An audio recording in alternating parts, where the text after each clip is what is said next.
Chapter 1. Axel. A gorgeous fury. That's what New York City had, what drew me in. It was the starving, hysterical, naked madness of Ginsberg, but it was more than that. Way more. NYC throbbed with a pulse, one that you could see, feel, taste, and fuck. It was the fury of ambition, the need to not just rise, but explode. That's what brought me to this fascinating shithole. Shithole being laced with love, of course. The way fraternity members love their house, that distant, codependent, beer-stained love. The type of love that would absolutely ditch you in a heartbeat if something better came up, except what could be better than being a billionaire in New York City. My brothers and I might have been Kentuckians by birth, but we were New Yorkers by creed. Ambition brought us, the gorgeous fury snagged us, and the sprawling, unchecked future made us stay. That and a little unfinished business. We came to explode. And I was a motherfucking firework, baby. Axel! Earth to Axel! The annoyed intonation of my brother Trace's voice jostled me from my reverie. I'd been staring out the floor-to-ceiling windows overlooking Manhattan. Looking out at the mess of Manhattan always got me thinking about where we'd started in this gorgeous, furious city. What? I tuned into the conversation. A bit too late for my brother's tastes. They both rolled their eyes in unison. Sure, I should have been listening. But this damn cityscape was so damn sexy. I said Francis is coming so we can discuss the list of new properties he scouted for us. Trace's big leather chair creaked a little as he leaned back in it, arching a brow at me condescendingly. He was older and taller than Damien and me, but he really showed his older brother's superiority through his unflinching use of judgmental eyebrows. That's great, I said, steepling my fingers as I turned my attention back to the world beyond the window. It was a gray day, early summer. The clouds were so thick and low I could practically touch them from this floor of the building. I could imagine the humid bite of the outside air, even though here in the conference room it was a perfectly conditioned 67 degrees. Why do you look like you're passing a kidney stone? Damien asked me. I was the youngest in our family boardroom, but not by much. Damien and I were the same age for roughly 1 month, which meant we'd been in the same grade all through school. I can barely hear either of you over Trace's eyebrows. I winced as Trace rolled his lips inward, trying not to laugh. Calm your brows, bro. You are such a fucking twat nugget, Trace said, launching his pen in my direction. Our pens were custom-made and heavy enough to double as a weapon should the need arise, so I dodged it as best I could from my chair. That's a new one, I said. Some people exercise their brains with Sudoku or crossword puzzles, or that incomprehensibly annoying new game, Wordle. My brothers and I chose to keep our cerebellums active by inventing new insults for each other. I give it an 8 out of 10. We might have moved millions of dollars an hour, but we were still brothers to our cores. 8 out of 10? The scale is rigged. Listen, can we get back to this property? Trace motioned to a fresh-faced young man on the other side of the glass wall of our conference room. The guy popped in, a big smile on his face, eager to please. And he should be, because we paid really fucking well at Fairchild Enterprises. We had no other option but to play the game our way. To the wealthy, elite assholes of Wall Street and Manhattan in general, we would always be the hillbillies. It didn't matter if I flew to my house in the Hamptons in my helicopter. To them, being self-made meant we were new money, which only resonated as an insult on their side of the aisle. Because my older brother Trace made our first $500,000 by squeezing Wall Street, a financial move that some of these dickheads looked down on, they thought we were dumb money on top of that.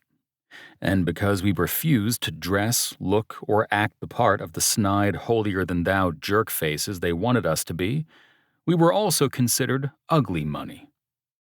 New, dumb, ugly. I'd cry about it if I didn't have so many zeros at the end of my bank balance.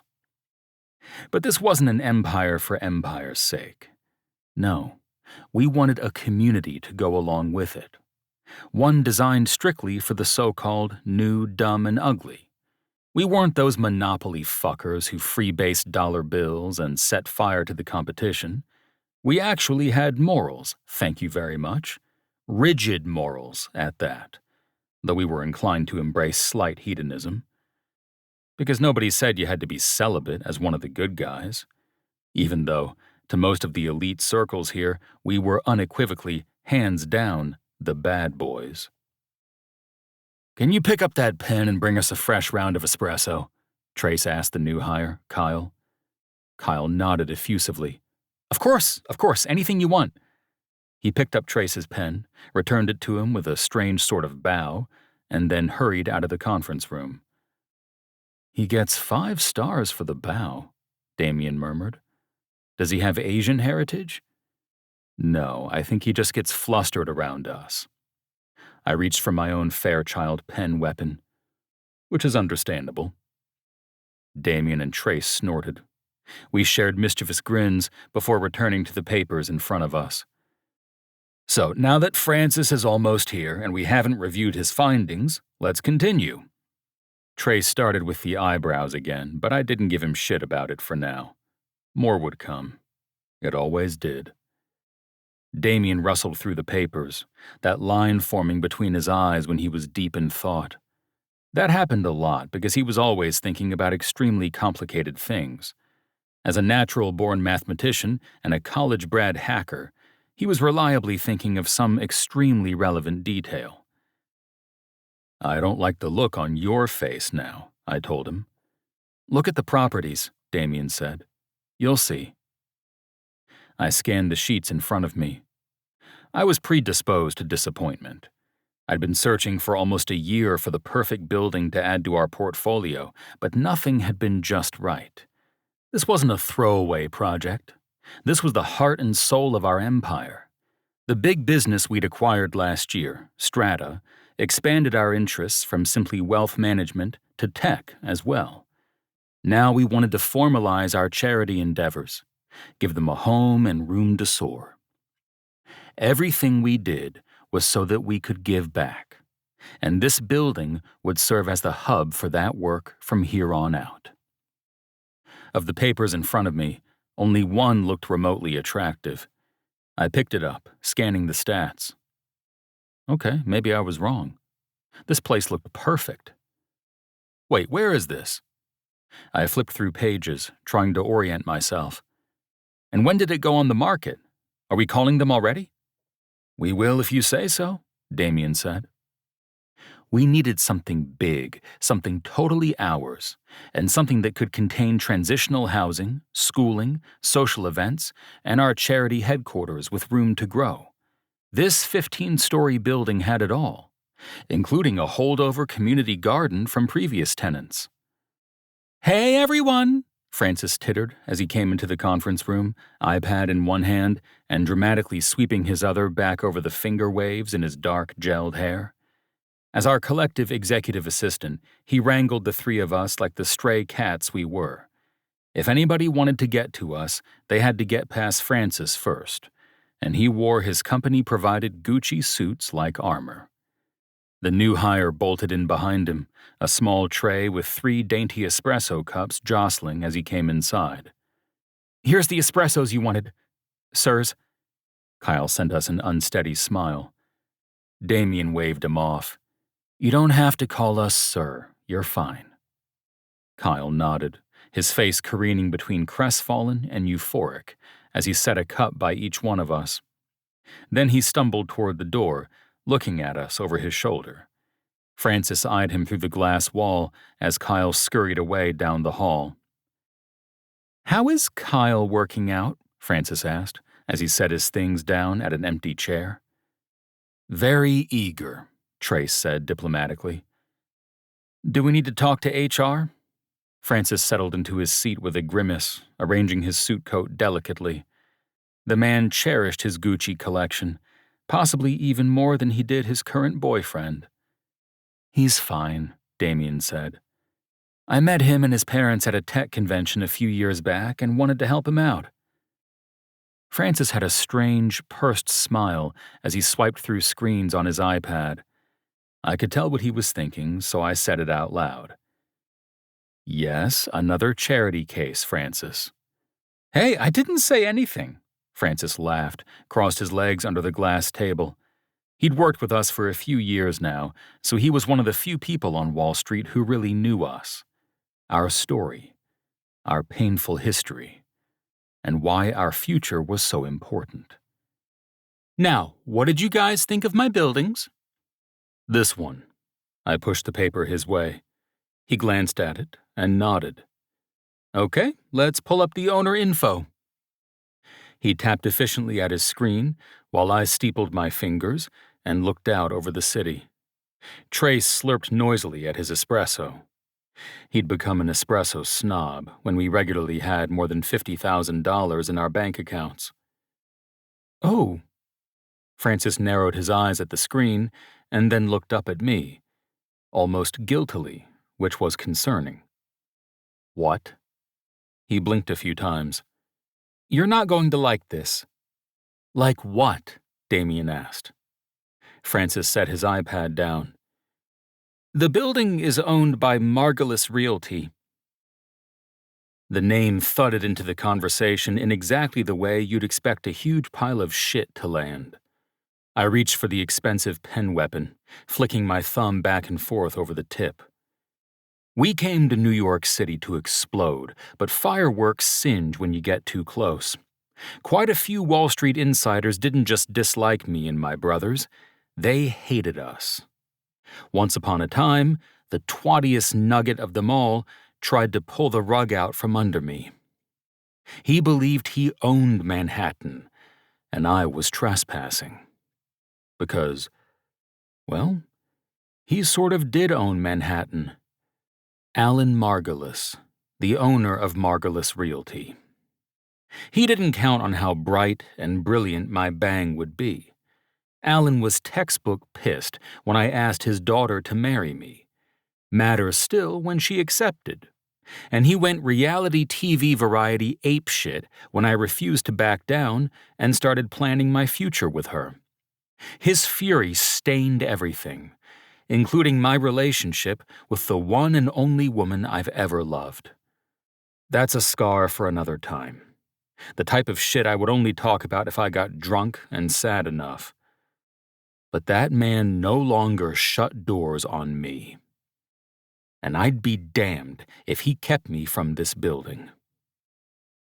We can keep looking, Trace offered, looking at me hopefully. Let's fast-track an offer, I told Francis before looking to my brothers. Right? It looks good to you guys? It looks perfect, Damien said. But he's not gonna sell to us, Axel, Trace said in a low voice. That's for his board of directors to decide, isn't it? I asked. And I'll make sure they vote to sell. Francis, offer a full $1 million higher than the asking price. Francis barely blinked at this as he recorded our notes. I didn't even need to know the price. I just needed the building. And schedule my meeting with them under the name Spencer Watford, I added quickly. Jesus, Axel, Damien said, dragging his hands down his face. Do you think it's worth going there just to get kicked out of the building? Trace asked. They won't kick me out, I promised him, though really I had no idea. Because if there was one company I'd avoided like the fucking plague, it was Margulis Realty. What went down between me and the Margulis family 8 years ago is the sort of thing I strove to not think about.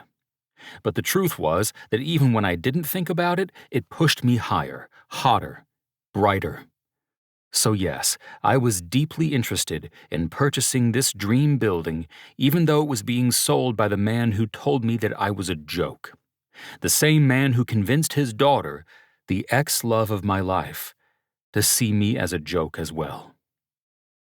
Alan Margulis and his miserable tribe of money-hungry, dollar-bill freebasing sacks of turds. My ex-fiancée, Cora, included. If there was one person I'd be happy to never look in the face again, it was my ex. Because apparently our love had not been so impervious and everlasting, though she spent 3 years of our lives convincing me of the opposite. But some things must be endured as the price of revenge. This building purchase was only the first stop on the revenge train. I'd been laying the tracks for the past 8 years. I'd always wanted to take down Alan Margulis, the final exclamation point on my life. Somehow, I'd make it happen. While I still didn't have my plan in place, this building would be the doorway. I could feel it. "I'll see when I can get you on their schedule," Francis said, swiping so furiously on his screen that one gelled strand of his dark hair came unglued. Then he pulled out his cell phone, tapping out the phone number. "Any chance we could get some body cam footage for if they do kick you out, though?" I hefted with a humorless laugh. I'm sure Alan would love to personally kick me out of his building, but I bet he won't. Francis was on the phone with Margulis Realty, his sugary sweet customer service voice something better fit for Hollywood. "How can you be so sure?" Trace asked. "Because I know his kryptonite. It's public drama." I flashed my brother an evil grin. That man knows how far I'll drag him into the tabloids if he tries any shit. My brothers and I discussed the details of the building while Francis wrapped up his call. He set the phone down, looking victorious. "Spencer Watford will be meeting the Margulis board today." "Today?" I laughed incredulously. "Fuck yeah." "I bumped one of your afternoon appointments to make it work," Francis said. "But it sounds like they're motivated to sell." "An extra $1 million can be pretty convincing," Trace conceded. Damien didn't look convinced. His arms were crossed, and he shook his head. "We do want this building. Don't pull any shit that will get in the way of that." My brother knew me too well. "I'll behave perfectly," I assured him. To Francis, I said, "When does Zero get back from the dog walker?" Damien groaned again. "Axel, I swear to God." "I don't have time to listen to your complaining," I said with a smile. On the inside, I was so jazzed I could hardly contain myself. But some trepidation came along with the excitement. Okay, a serious amount of trepidation. I hadn't been within 10 feet of these assholes in 8 years. Which was why I needed Zero. I grew up in the foster system with my brother Damien. I knew what it meant to be shuffled from one house to the next, all your shit stuffed unceremoniously into a trash bag. You started to feel like trash yourself. That's why, when I adopted my dog, I went to the dog pound. Zero was part Rottweiler, part something nobody else was sure of, and my most faithful companion. Zero was stocky with a dark, glossy coat. He knew what it felt like to be loved, lose that love, and then bounce between all the wrong households. He also knew what it felt like to finally find a forever home, like the one Damien and I had been lucky enough to find. Zero and I got shit done. Zero was also the number of fucks we collectively gave about what outsiders thought of our business practices. And he was coming with me to Margulis Realty. One of the best parts about my plan to meet with Alan Margulis, that intolerable, soulless, dead-eyed billionaire who was probably born half robot, was that he hated dogs. But when I showed up offering him $20 million in cash, he couldn't say shit about my dog. God, I loved being me. "Axel, you can't take Zero." Trace rapped his knuckles against my doorframe as I got Zero leashed up later that afternoon. "The fuck I can't." I stood, smoothing down the front of my button-up. I wore a light gray business suit, perfect black tie, alligator shoes. I could be in fucking Vogue. I'd tell Anna Wintour to make sure to give Zero his own suit, too, for the photo shoot. Dude, we want him to say yes, not chase you out of the boardroom. He wants money, and that's what we've got. He'll deal with Zero because he has to. I sent Zero a mischievous grin. He was in this with me. He sent me a lopsided dog grin, his tongue hanging out. His dark brown coat positively gleamed. I tutted for Zero to follow me as I headed toward the doorway. Besides, the board has to vote in the best interests of the company, and the best interests of their company is to make a cool $1 million extra, whether or not a dog is present. Trace grimaced as he stepped aside. I hate when you're right. I love when you doubt me. I clapped his shoulder as Zero and I breezed by. Just lets me stroke my own ego. Maybe that's why I do it, Trace called after me. Being a good big brother and all. I waved to our employees as I left. Everybody knew Zero. Everybody loved him. Zero snorkeled as some admin employees cooed on his way out. Once we hit the elevator, my cool grin faltered. In the back of the company car, a luxuriously tricked-out Cadillac Escalade in two-tone black with black wheels to match, I finally let my shoulders sag. We got this, Zero, I told him as he panted next to me. But the truth was, I didn't know. A battalion of assistants scanned guest lists in advance of functions, galas, and more to help us avoid the Margulis family. On the rare occasion I found myself even remotely near a Margulis, I left before I could chance seeing Cora. You'd think that nearly a whole damn decade later this would be easier. But it wasn't, which only proved to that whispering little gremlin in the back of my mind that Cora and I really were some sort of twisted soulmates or something. Not that I'd ever give her the time of day. This meeting could only be awkward, since I presumed both Alan and Cora would be in attendance. Soulmates or not, Cora made a choice 8 years ago, and she'd made several other worse choices since. There was no room for change, compassion, or forgiveness in our current crystallized realities. Fuck 'em all. My driver delivered me to the front doors of the Margulis Realty building. I grinned up at the sleek tower and scratched Zero behind the ears. The last time I'd been inside, I'd been in my last year of grad school with barely $1,000 to my name.